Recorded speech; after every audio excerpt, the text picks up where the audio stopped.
तो हाय दोस्तों, एक नई वीडियो पे स्वागत है। तो दोस्तों आज मैं लेके आया हूँ 15 अगस्त का स्पीच मतलब भाषण। आपको इस तरह भाषण कहीं भी नहीं मिलेगा, कोई सोशल मीडिया पे नहीं मिलेगा जो इस चैनल पे मिलेगा इस वीडियो पे। तो पूरी वीडियो देखना। चलिए वीडियो करते हैं स्टार्ट। न पूछो जमाने से कि हमारी क्या कहानी है, न पूछो जमाने से कि हमारी क्या कहानी है, हमारी तो बस इतनी सी पहचान है कि हम हिंदुस्तानी हैं। माननीय मुख्य अतिथिगण, शिक्षकगण, मेरे प्यारे भाइयों एवं बहनों, आप सभी को पुनः मेरी तरफ से स्वतंत्रता दिवस की हार्दिक शुभकामनाएं। जैसा कि आपको पता है कि हम सभी यहाँ पर भारत के 78वां स्वतंत्रता दिवस को मनाने के लिए एकत्रित हुए हैं। 15 अगस्त 1947 को हमारे देश के अंग्रेजों के चंगुल से आज़ादी मिली थी। तो आओ मिलकर सबसे पहले उन स्वतंत्रता सेनानियों को याद करते हैं जिन्होंने अपना सब कुछ देश की आज़ादी के लिए अपने दांव पर लगा दिया। आज का यह दिन उन सैकड़ों स्वतंत्र सेनानियों की त्याग, तपस्या और बलिदान की याद दिलाता है कि उन बलिदानों वीरों को मैं यह 4 लाइन समर्पित करते हुए अपनी बात को शुरुआत करूँगा।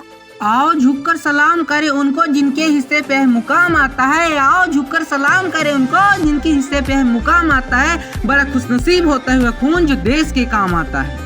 आज मैं आप सभी को स्वतंत्रता दिवस से संबंधित ऐसी बहुत महत्वपूर्ण और रोचक जानकारी देने जा रहा हूं जो प्रत्येक देशवासी को जानना अति आवश्यक है। इसी के साथ साथ सभी अग्निवीर परीक्षाओं में एक क्वेश्चन पूछा जाता है। अब हम जानेंगे कि हमारा भारत देश 15 अगस्त को ही क्यों आज़ाद हुआ था।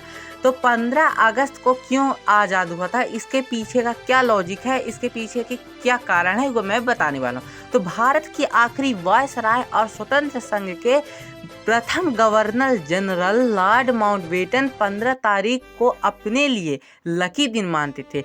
अपने सारे महत्वपूर्ण कार्य 15 तारीख ही वाले दिन को करते थे। 15 तारीख को बहुत भाग्यशाली दिन मानते थे। यह कारण था लॉर्ड माउंटबेटन अपने निजी तौर पर आज़ादी का दिन 15 तारीख को ही चुना। दूसरा कारण यह माना जाता है कि जब द्वितीय विश्व युद्ध चल रहा था 1955 के दौरान, तो ब्रिटेन की सेना ने जापान की सेना के आगे आत्मसमर्पण कर लिया था। जब आज़ादी के लिए 15 तारीख घोषित हुई तो भारत के सभी ब्राह्मण और पंडित समाज के लोगों में आक्रोश पैदा हो गया। उनका मानना था कि 15 तारीख दिन अशुभ हो।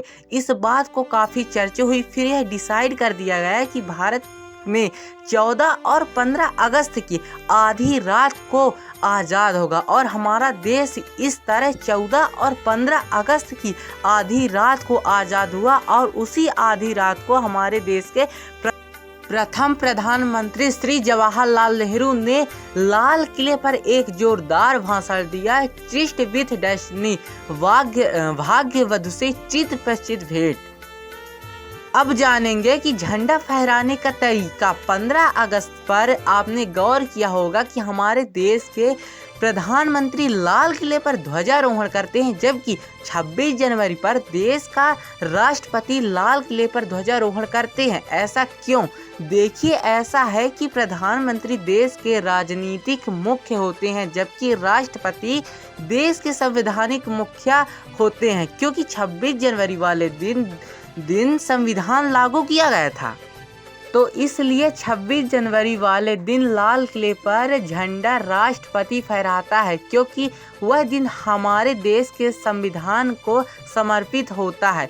और 15 अगस्त पर लाल किले पर भाषण देश के पहले प्रधानमंत्री ने दिया था और पहले झंडा प्रधानमंत्री नहीं फहराया था। तो तब से परंपरा चली आ रही है कि 15 अगस्त पर प्रधानमंत्री लाल किले पर झंडा फहराएगा और 15 अगस्त पर जो झंडा फहराया जाता है वह एक रस्सी में बांधकर झंडा ऊपर चढ़ा करके फहराया जाता है। जब 26 जनवरी पर झंडा बस रस्सी को 26 जनवरी पर खोल दिया जाता है तो इसे झंडा फहराना बोलते हैं। ऐसा इसलिए है क्योंकि 15 अगस्त को हमारा देश बहुत ही मुश्किलों और लड़ाइयों के बाद आज़ाद हुआ था।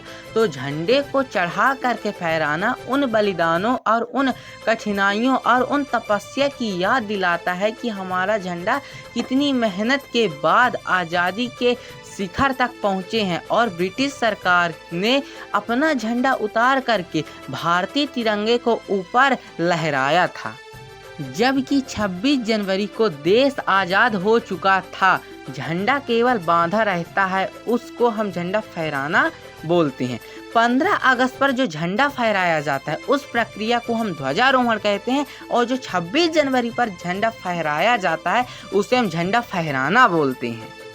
अब हम जानेंगे कि तिरंगा 3 ही रंग का क्यों होता है। अशोक चक्र नीला क्यों होता है, अशोक चक्र में 24 तीलियां क्यों होती हैं, भारतीय झंडे का डिजाइन किसने बनाया था, बंगाली वेंकैया ने बनाया था नामक व्यक्ति ने तैयार किया था, और भारतीय झंडे का लंबाई और चौड़ाई 3:2 बनाया गया था, और 22 जुलाई 1947 को राष्ट्र ध्वज को आयोजित विधानसभा में अपनाया गया था। यही कारण है कि हम 22 जुलाई को राष्ट्र ध्वज दिवस मनाते हैं। देश को एक डोरी में बांधकर रखने के लिए बड़ी ही सूझबूझ के साथ तिरंगे में इन 3 रंगों और एक अशोक चक्र का उपयोग होता है। अब हम जानेंगे तिरंगे में 3 ही रंग क्यों होता है, इसका क्या महत्व है और क्यों कलर नहीं ऐड किया गया था। तिरंगे में मौजूद केसरिया रंग साहस और बलिदान का प्रतीक देता है, और उसमें मौजूद सफ़ेद रंग तिरंगे में मौजूद सफ़ेद रंग सच्चाई और पवित्रता की निशानी है, और हरा रंग तिरंगे में मौजूद हरा रंग संपन्नता की निशानी है। अब जानते हैं कि अशोक चक्र नीला ही क्यों होता है और किसने लगाया था। देखिए, जब हम जीवित होते हैं तो हमारे जीवन में निरंतर गतिशीलता होती है, और मृत्यु के बाद जो गतिशीलता थम जाती है तो जीवन में मृत्यु के बीच जो भी परिवर्तन होता है, यह नीला रंग याद दिलाता है। दिया गया है कि यह उसे परिवर्तन को दर्शाता है। जब अशोक चक्र को तिरंगे पर लगाया गया था तभी यह निर्धारित कर दिया गया था कि इसमें मौजूद जो नीला रंग होता है वह हमें याद दिलाता रहेगा कि हमारा जीवन परिवर्तनों से भरा हुआ है। भारतीय ध्वज में जो 3 रंग है वह सिर्फ रंग हैं जिनकी अपनी अलग महत्व, जबकि अशोक चक्र पर एक अलग ये ब्रांड है, उस पर 24 तीलों का अलग महत्व है। इसलिए हम तिरंगे को 4 रंग होने के बावजूद भी हम उसे तिरंगा बोलते हैं, क्योंकि अशोक चक्र कोई रंग नहीं बल्कि है एक अपने आप में ब्रांड है। इसकी एक अलग महत्व है, एक अलग इसका कारण है कि दे सलामी इस तिरंगे को जिससे तेरी शान है, कि दे सलामी इस तिरंगे को जिससे तेरी शान है, फहराना हमेशा ऊंचे इसको, फहराना हमेशा ऊंचे इसको, जब तक तुझ पे जान है, जब तक तुझ पे जान है। जय हिंद, वंदे मातरम।